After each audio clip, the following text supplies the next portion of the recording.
My name is Lisa, MTC Senior Lab Manager.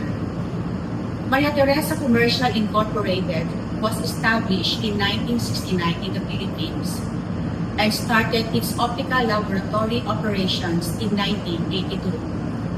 MTC is now 57 years this year. For over 30 years, there has been one consistent partner who is part of this history, Coborn Technologies. From conventional generator 113 to SL2 to DTL to Freeform, Cobalt NXT, and now with Nexus. From 106 to Toric to CMX to Acuity and DP Parisio. We produce our lenses on covered machines. It's tested and reliable for our everyday use. It's simple to use and practical to operate. Supported with affordable supplies.